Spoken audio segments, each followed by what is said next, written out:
¿Qué tal, amigos? Bienvenidos a su programa Con Más Vida. Gracias como siempre por la sintonía.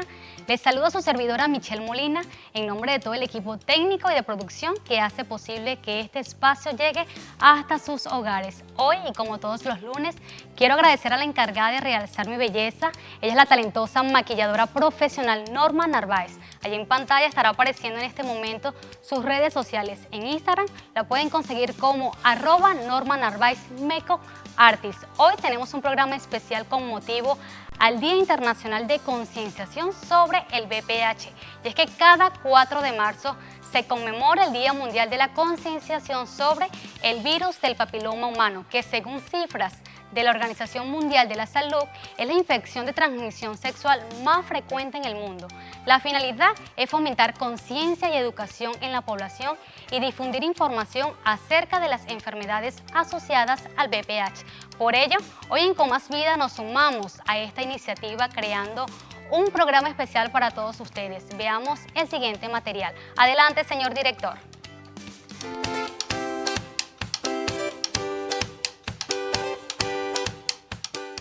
¿Qué es el VPH? El VPH, o virus del papiloma humano, es una infección vírica frecuente de transmisión sexual. La mayoría de las personas son portadoras de este virus sin saberlo. Se conocen aproximadamente 100 tipos de VPH, 13 de los cuales son considerados de alto riesgo y guardan una relación causal demostrada con el cáncer de cuello uterino. Algunos tipos de VPH son responsables de la aparición de verrugas genitales. ¿Cómo se transmite el VPH? Se transmite por contacto sexual.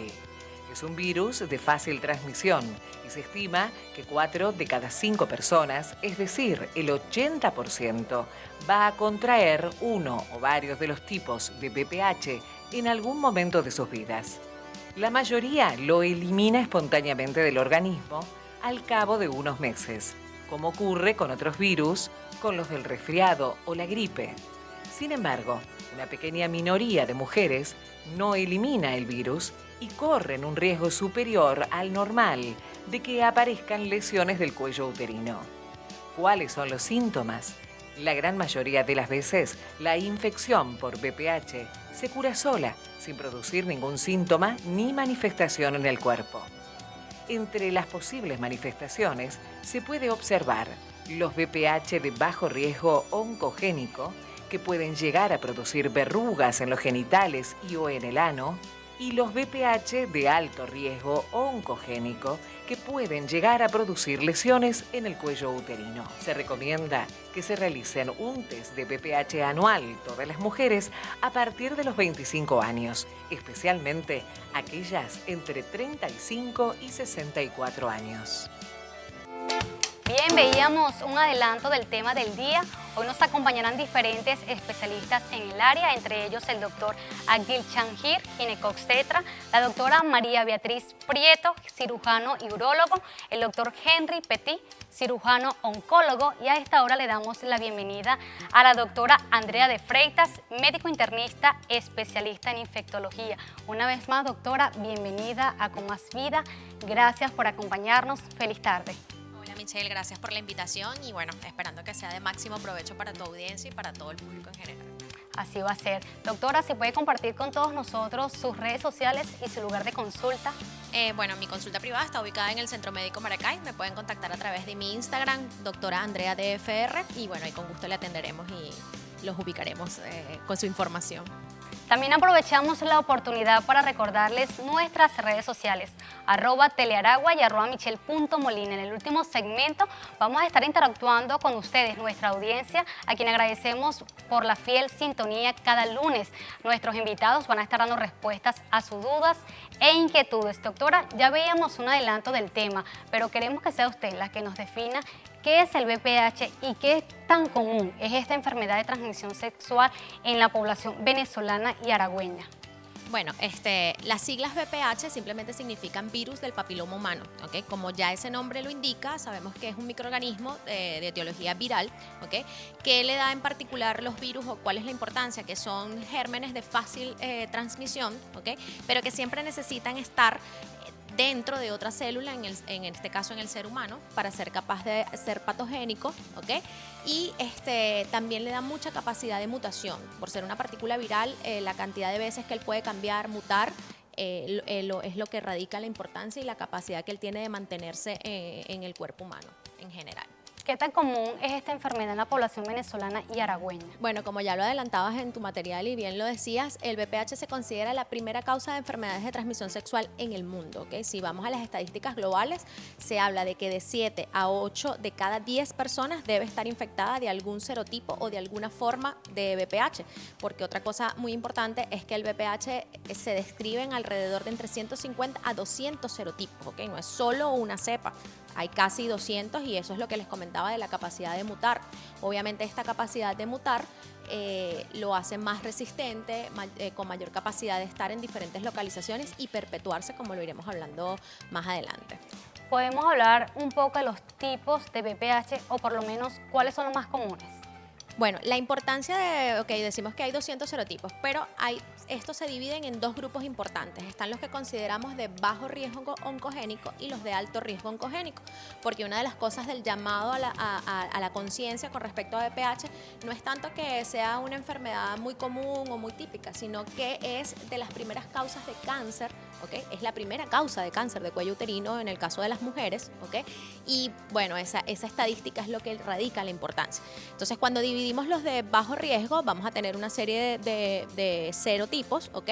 Que cuando son diagnosticados a través de las pruebas de biología molecular, cuando hacemos las citologías y todo eso que iremos hablando en los siguientes cortes, si vemos que es un serotipo de bajo riesgo, simplemente le hacemos seguimiento y control a esa paciente. Ya cuando hablamos de serotipos de alto riesgo oncogénico, entonces allí el control debe ser más estrecho porque la probabilidad de desarrollar cáncer de cuello uterino, cáncer anorrectal, cáncer de faringe y cáncer de pene es elevado en asociación a VPH, ¿ok?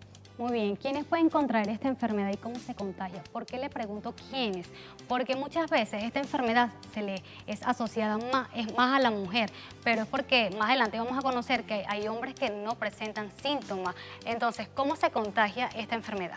Es de transmisión sexual. ¿Quiénes son capaces de contagiarse? Toda persona sexualmente activa, sobre todo si esa actividad sexual es sin preservativo, es decir, sin protección.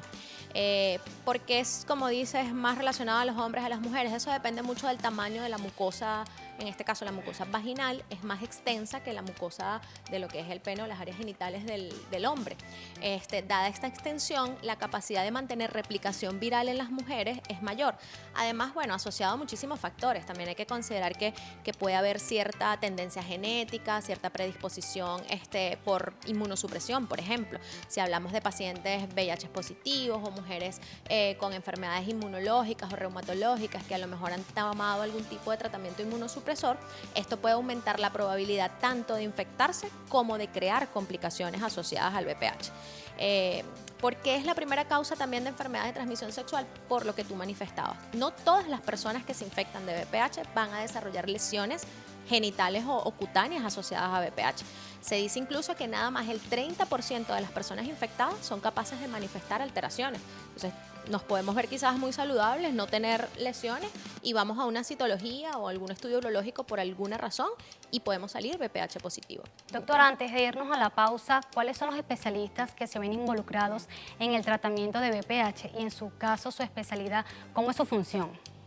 Bueno, en mi caso, empezando por mí, los infectólogos nos dedicamos sobre todo a esta parte de diagnóstico, o sea, nosotros vemos las lesiones, pensamos o decimos si son sugestivas o no de VPH y ya el tratamiento y la derivación a los otros especialistas va a depender de la lesión. Por ejemplo, si es una mujer y tiene lesiones genitales, las derivamos al ginecólogo para que sea estudiada desde el punto de vista citológico y de retiro de las lesiones. Si es un hombre con lesiones en pene, por ejemplo, lo dedicamos al urólogo para que haga el mismo procedimiento. Anorrectales, entonces nos podemos apoyar en el coloproctólogo. Ya cuando estos especialistas hacen el diagnóstico definitivo y quizás lo vean asociado a una condición oncológica, entonces se deriva a oncología médica y a cirugía oncológica. Va a depender mucho de la ubicación de la lesión y la complicación que tenga el paciente. Un equipo bastante multidisciplinario el que trata el BPH. Amigos, nos corresponde realizar la primera pausa en su programa Con Más Vida. Hoy estamos hablando del BPH con motivo a que el 4 de marzo se conmemoró el Día Internacional de Concienciación sobre el BPH. A esta hora nos toca despedir a la doctora Andrea de Freitas, médico internista especialista en infectología. Pero más adelante vamos a continuar hablando de este tema. Le vamos a presentar a los doctores, el urólogo y el ginecólogo. Así que atentos, les recordamos nuestras redes sociales, @telearagua y @michelle.molina. Vamos a una breve pausa y ya venimos con mucho más.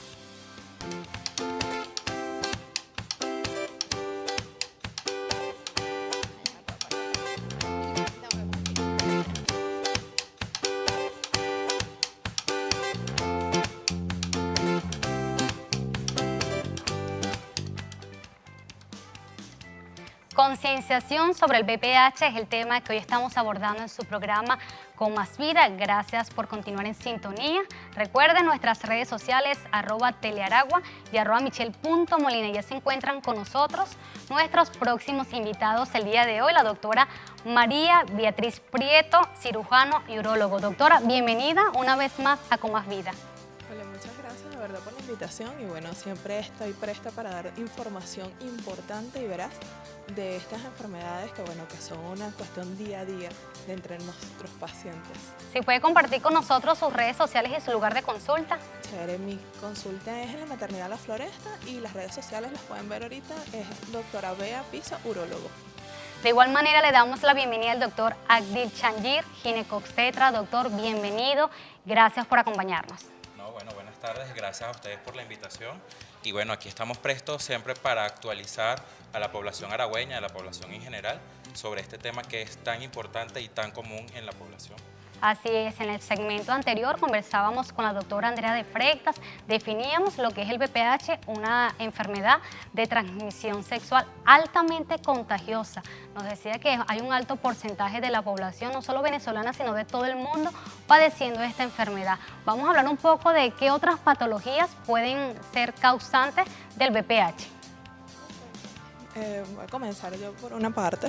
Realmente lo que es el BPH es una de las causas de consulta a veces mayores, sobre todo por las parejas porque vienen después de haber acudido al ginecólogo cuando detectan a nivel de cuello uterino. Entonces los pacientes cuando llegan, la mayoría es porque dicen que no tienen lesiones.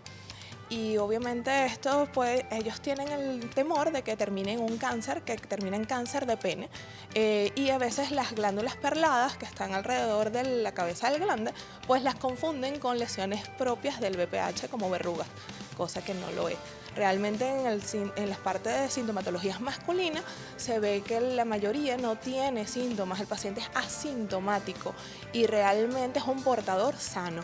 Él puede infectar, pero sin embargo no va a tener las lesiones propias o típicas. Entonces esto va a aumentar, por supuesto, las probabilidades que siga infectando. Entonces, bueno, la mayoría aquí sería cáncer de pene, ¿ok? Muy bien.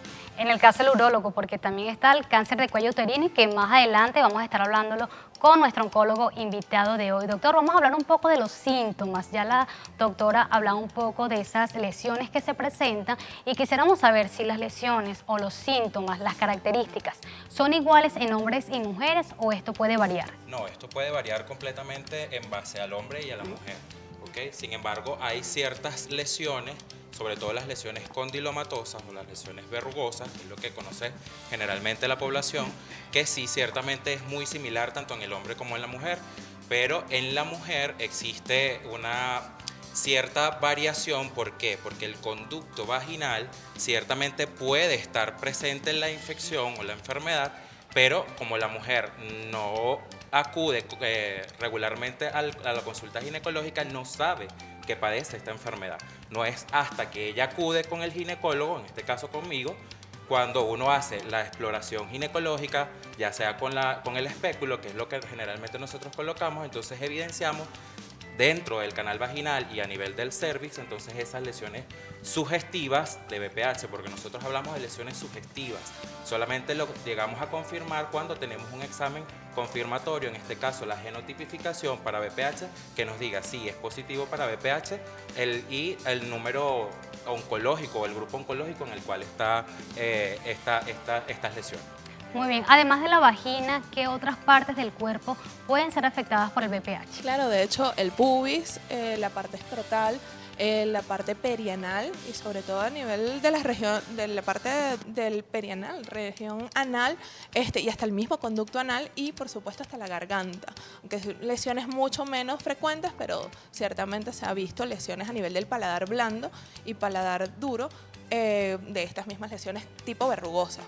Doctora, yo quiero aprovechar la oportunidad de preguntarle porque hay una campaña de que las mujeres visiten el ginecólogo por lo menos de manera anual, pero en los hombres no se hace ese tipo de campaña, sino que les dicen después de los 45 años, pues para detectar cualquier problema con la próstata.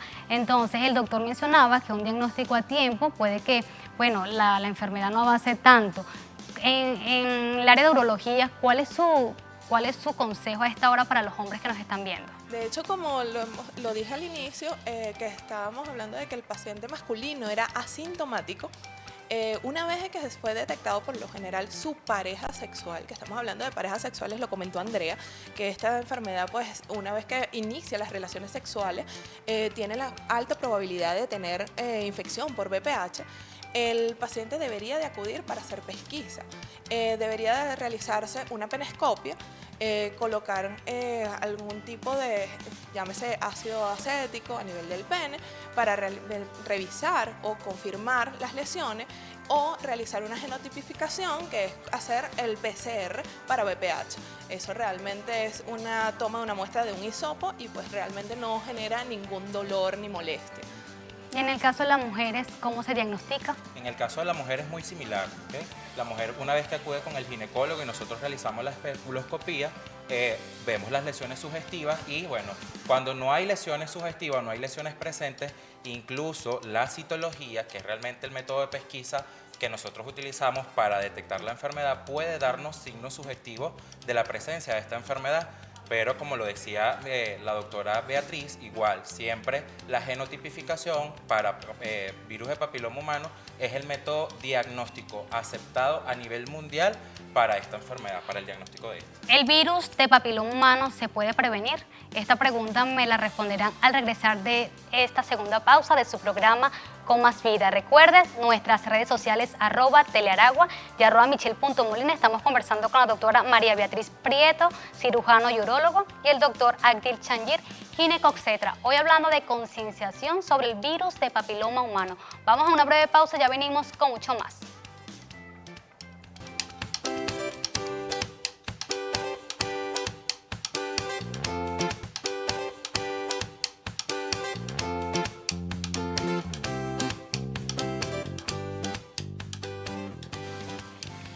Gracias por continuar en sintonía de su programa Con Más Vida. Hoy estamos hablando sobre concienciación sobre el VPH y sigue con nosotros la doctora María Beatriz Prieto, urólogo y cirujano, y el doctor Agdil Changir, ginecobstetra.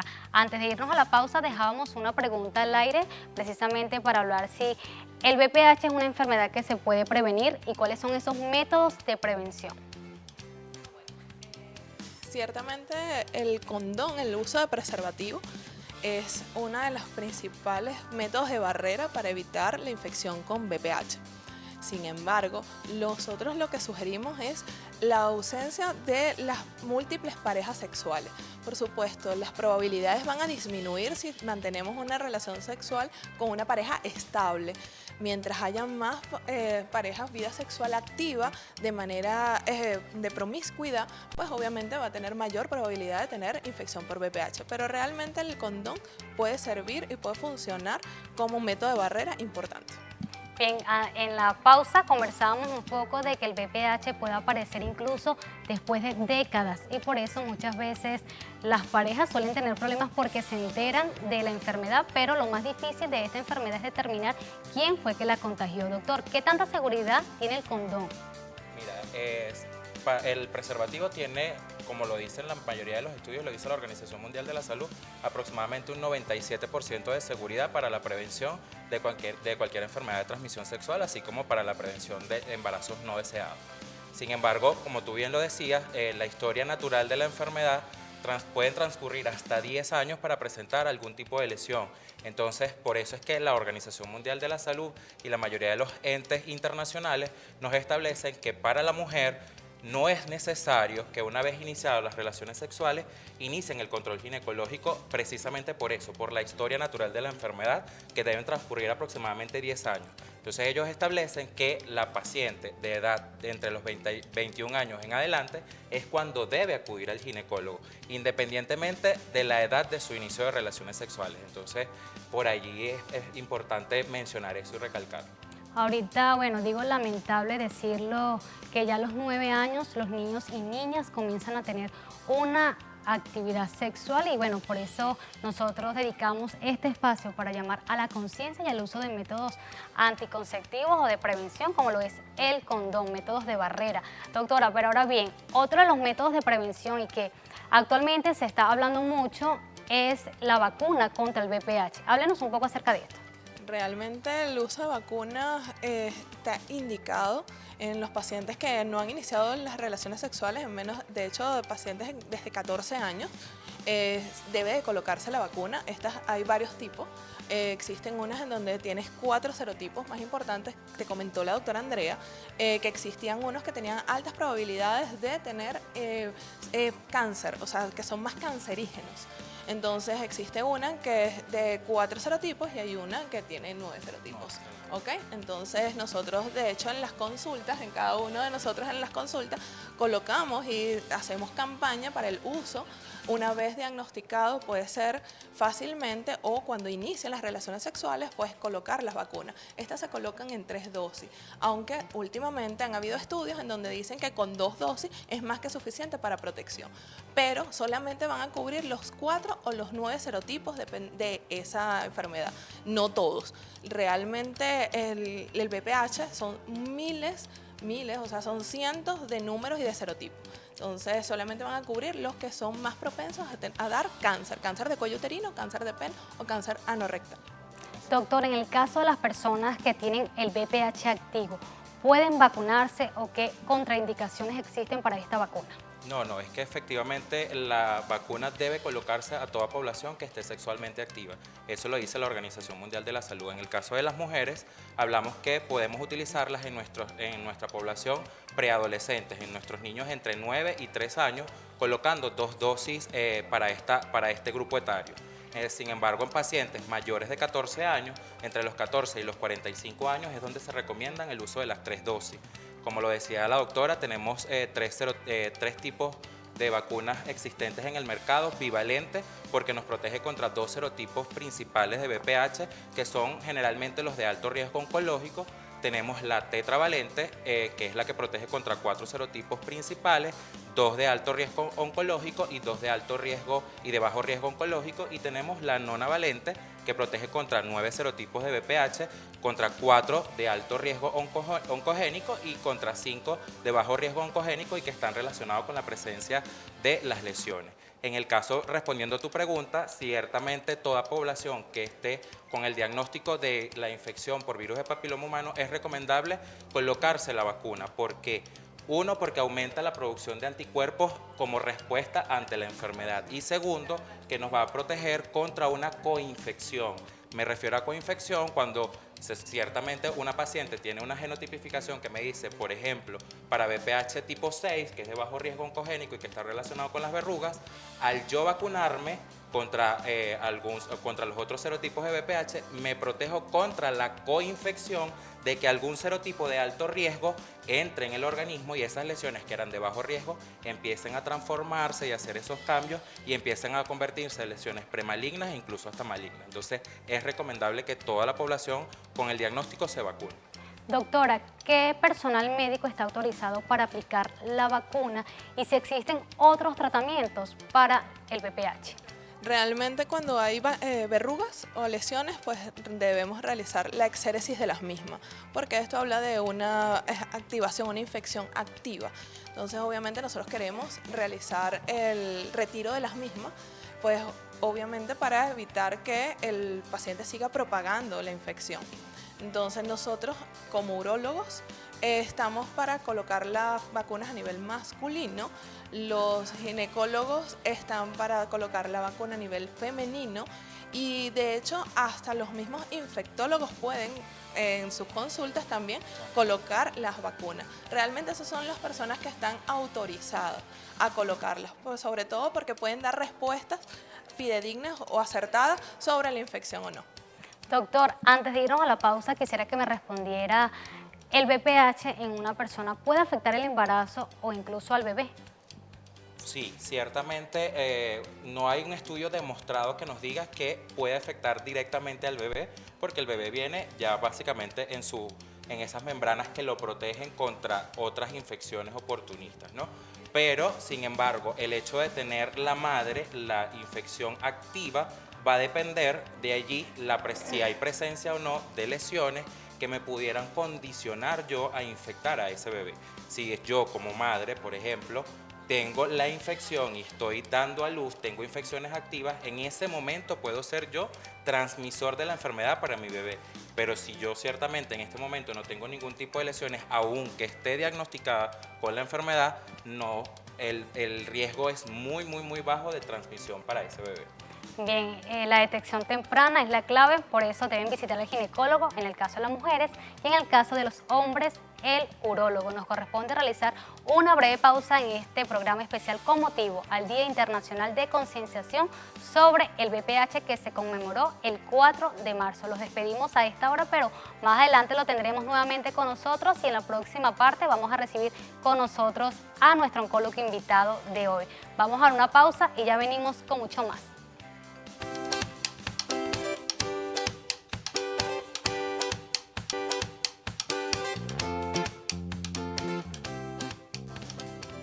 Gracias por continuar en sintonía de su programa Con Más Vida. Hoy estamos hablando sobre la concienciación sobre el BPH. Queremos recordarles nuestras redes sociales @telearagua y @michelle.molina, porque en la próxima parte vamos a estar dando lectura a esos comentarios e interrogantes que usted nos ha dejado en el último post publicado de su programa Con Más Vida. Nuestros invitados les estarán dando respuestas a cada una de esas interrogantes. Y ya recibimos en el estudio y le damos la bienvenida al doctor Henry Petit, cirujano oncólogo. Bienvenido, doctor, una vez más a Con Más Vida. Hace poco lo tuvimos aquí en un programa especial por el cáncer de mama y hoy para hablar de BPH. Gracias por acompañarnos. Feliz tarde.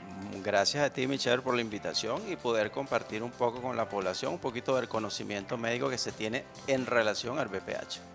Bien, doctor, ¿se puede compartir con todos nosotros sus redes sociales y su lugar de consulta?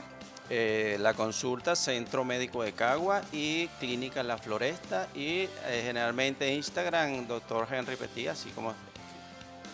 Bien, doctor, se dice que el 90% del cáncer de cuello uterino se debe a un diagnóstico de BPH. ¿Esto es cierto? Mira, el 70% del cáncer de cuello uterino está relacionado con el BPH.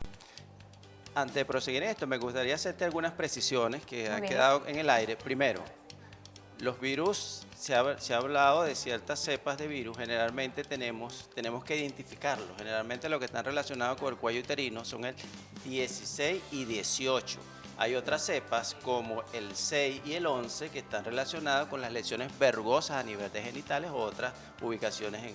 Pero tenemos otros, te los voy a nombrar simplemente para después irnos a las vacunas. ¿Cuál afecta a cada uno? También tenemos el 31, 33, 45, 52 y 58. ¿Por qué te los nombro? Porque cuando los colegas mencionaron las vacunas, ciertamente hay tres. Tenemos el Cervarix, que va a proteger sobre los virus 16 y 18. Tenemos el Gardasil, que va a proteger en este caso 16, 18, 6 y 11. Y tenemos el Gardasil 9, que va a proteger aparte del 16, 18, 11, 6, el 31, 33, 45, 52 y 58. Entonces, allí tenemos que los principales virus oncogénitos, tenemos allí 16 y 18 que están cubiertos, está presente el 70% de las patologías, pero el 31, 33, 45, 52, 58 corresponden a un 18,7% de las patologías del cuello uterino.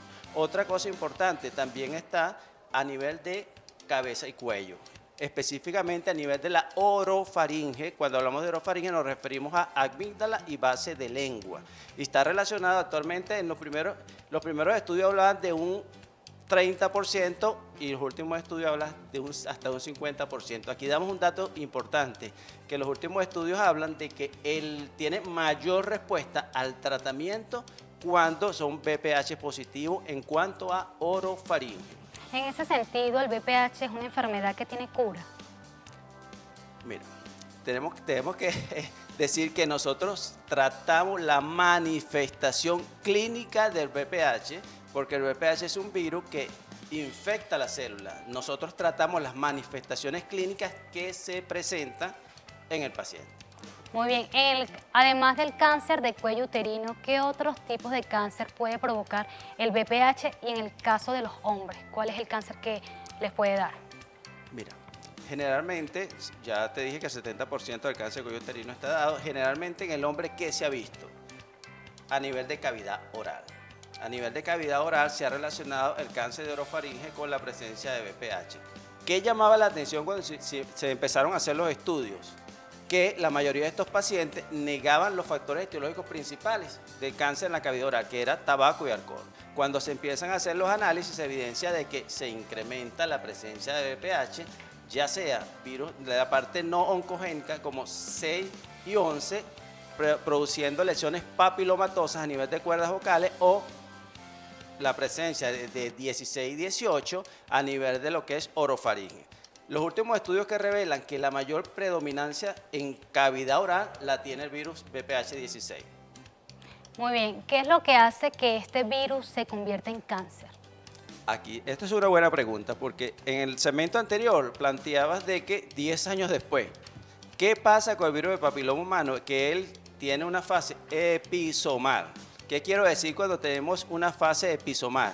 Que puede estar atenuado dentro de la célula sin manifestarse clínicamente, y se va a manifestar cuando bajan las defensas del organismo. De hecho, no es mi tema, pero aquí hablamos de que el VPH generalmente se caracteriza por algunas proteínas, y tenemos la proteína E6 y la proteína E7 que van a afectar la replicación y el estado histológico de esto. Y por lo menos la proteína E6 va a alterar lo que es el P53, y la proteína E7 va a alterar el PRB, que son, como lo explico yo a mis pacientes, para que no se confunda, esos son como los policías del organismo que le explica al organismo: hay que producir 2 células. Ellos son los encargados de hacer eso. Cuando se alteran o mutan, ya sea P53 o PRB, la célula está sin control. Entonces es donde viene la replicación celular y las manifestaciones clínicas que posteriormente vemos. ¿Se puede prevenir que el VPH se convierta en cáncer? Hay maneras, tanto en hombres como mujeres, hay unas recomendaciones. Empezando con la prevención. La prevención primaria es la colocación de la vacuna. De hecho, las 3 vacunas, depende de los laboratorios, tienen un esquema que puede comenzar a partir de los 9 años. Una de las preguntas que planteaban por allí, en cuanto a la respuesta a la vacuna, si tienes mayor de 45, a cualquier edad se puede colocar. Ahora, la respuesta inmunológica sí va a variar dependiendo si es una persona menor de 24 años o mayor entre 24 y 45 años. La respuesta o la efectividad de la vacuna va a descender. Ejemplo, 24 años, tú das una respuesta inmunológica de 92%, y mayor de 24 años puede ser alrededor de 83%. Hay maneras de saber rápidamente, antes de irnos a la pausa, hay maneras de saber que la persona que presente VPH se va a convertir a cáncer de cuello uterino o los otros cánceres que son derivados del VPH. Mira, los estudios hacen el análisis en cuanto a NIC, ya sea 2 o 3. Cuando te digo NIC, para la población es una lesión intraepitelial, es decir, hay una lesión intraepitelial que ya sea en un estadio 1 o NIC 1 o NIC 2, ya cuando eso se relaciona con BPH hay que hacer la estadificación porque es de mayor riesgo una persona que tenga NIC 2 o NIC 3 y además cuando se hace la tipificación se encuentra el tipo 16 y 18 que son oncogénicos.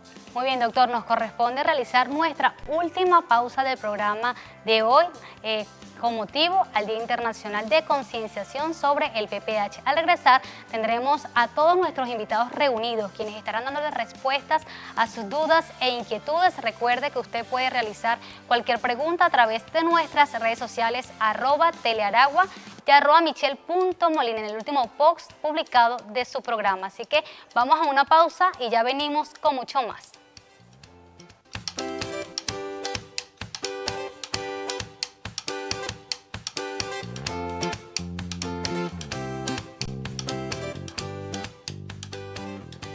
Gracias por continuar en sintonía de su programa Con Más Vida. Hoy estamos hablando sobre concienciación del VPH. Ya se encuentran conmigo todos nuestros invitados de hoy, el doctor Agdil Chanhir, ginecobstetra, la doctora María Beatriz Prieto, cirujano y urólogo, la doctora Andrea de Freitas, médico internista y especialista en infectología, y el doctor Henry Petit, cirujano oncólogo. Doctores, a esta hora vamos a revisar nuestras redes sociales.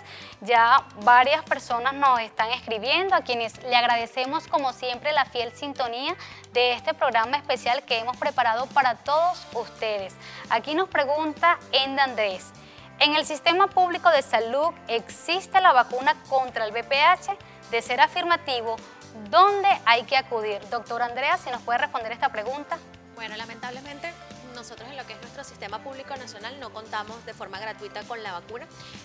Las personas que deseen aplicársela, como ya lo habían comentado en el segmento anterior, deben acudir a las consultas generalmente privadas, disculpen, de cada uno de los especialistas a administrarse las dosis. Bien, avanzamos con otra pregunta y esta es para usted, doctor. ¿Las mujeres con VPH pueden tener un parto natural y si existe alguna complicación? Sí, efectivamente, como lo habíamos comentado en el segmento anterior, sí pueden tener un parto natural siempre y cuando no haya en ese momento presencia de lesiones activas, sean condilomatosas o sean en el cuello uterino. Entonces, sin ningún tipo de complicaciones pueden llegar a tener un parto natural. Bien, ya ustedes lo escucharon, sin ningún tipo de complicaciones, las mujeres pueden tener un parto natural. Aquí avanzamos con otra pregunta de Eva Valentina 262. Pregunta: saludos Michelle, mi pregunta es la siguiente: ¿qué malos hábitos son los que nos exponen a esta enfermedad? La doctora María Beatriz Prieto, si puede respondernos. Bueno, de ¿Qué hecho, malos hábitos? Malos hábitos, bueno, empezando por la promiscuidad. Creo que es una de las cosas más importantes aquí, uno de los factores que todos hemos coincidido y bueno, las guías han coincidido en que sea la promiscuidad. La idea es que tener una pareja estable para evitar estos tipos de infecciones, pues, y de no obtener eso, pues el uso de preservativo, de método de barrera como el preservativo, el uso del condón, pues realmente favorece a evitar estas infecciones. Doctora, precisamente que usted menciona lo de la promiscuidad, ¿cómo cree usted o cómo considera usted que debe ser el tema de la educación sexual, no solo en las escuelas, sino también en los hogares? ¿Cuáles son sus recomendaciones? Bueno, lo importante, empezamos siempre, la escuela y la educación empieza por casa.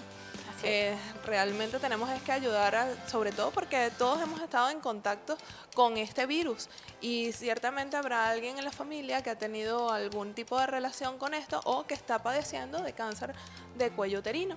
Entonces empezar por darle información cómo es y explicar que pues sencillamente es una enfermedad que puede ser tratada y puede ser curada y este paciente no necesita seriamente tener cáncer posterior para que entonces ahora sí vamos a buscar cómo vamos a realizar todo y vamos a buscar también los culpables. Realmente no es así. La idea es hacer una educación pero desde casa. Así es, importante también resaltar lo que ustedes han comentado a lo largo de este programa, es que toda persona con una vida sexual activa puede contraer esta enfermedad. Avanzamos con otra pregunta. En los casos asintomáticos, doctor Petit, ¿cómo se puede tener un diagnóstico temprano? Casos asintomáticos. Mira, porque hay hombres o mujeres que no presentan síntomas visibles. Allí donde vamos a lo que es pesquisa. Allí vemos que hay pesquisa. Cuando definimos pesquisa es tratar una población asintomática en busca de una enfermedad. Y allí es donde la citología, que lo manejan muy bien nuestros amigos ginecobstetras, juega un papel fundamental en la determinación de aquel paciente que está clínicamente sano, porque vuelvo y repito, nosotros vemos la manifestación clínica de la enfermedad porque el virus está intracelular, como dije, de forma episomal. Doctor, sus últimas recomendaciones. Mira, las recomendaciones es que insistamos en la vacuna y tomando en consideración la primera pregunta que hiciste, para el 2018 la Organización Mundial de la Salud hace una publicación de que existen 89 países en el cual se ha incluido en los programas de vacunación la vacuna del VPH, en el cual tenemos 13 de África, 27 a nivel de América, 33 a nivel de Europa y 8 en Asia y 8 en Oceanía. Pero ¿qué te lleva a eso? Por lo menos Estados Unidos lo incluye, Estados Unidos, Canadá, Brasil y Argentina lo incluyen tanto para varones como para hembras, porque es algo que también debe quedar claro aquí, de que esa vacuna del VPH también va para los niños, porque debemos proteger nuestras niñas como nuestros niños, no lo debemos excluir. Ya nuestro equipo de producción nos está haciendo la señal para finalizar este programa, pero no quiero irme sin leer esta pregunta que me parece interesante, doctor, para ver si usted no la responde. Para las personas con poco poder adquisitivo, que no tienen para vacunarse, ¿qué otro método preventivo pueden utilizar? Bueno, efectivamente, como lo coincidimos todos los colegas, el preservativo es el método de elección para las personas que no tienen un poder adquisitivo en el caso de Venezuela. Porque ¿Es no muy tenemos... costosa esta vacuna? Ciertamente sí, para las personas de escaso poder adquisitivo es bastante costosa. No puedo darte un precio en el mercado, pero sí es bastante elevado. Y el hecho de ser, por ejemplo, en la población mayor de 14 años, son 3 dosis, entonces 3 dosis con ese alto valor de la vacuna es bastante difícil para las personas. Últimas recomendaciones. Mi recomendación es evitar la promiscuidad, el uso de preservativos, acudir a la consulta ginecológica y en el caso de la urológica de forma temprana, posterior a los 21 años es lo recomendable según la Organización Mundial de la Salud.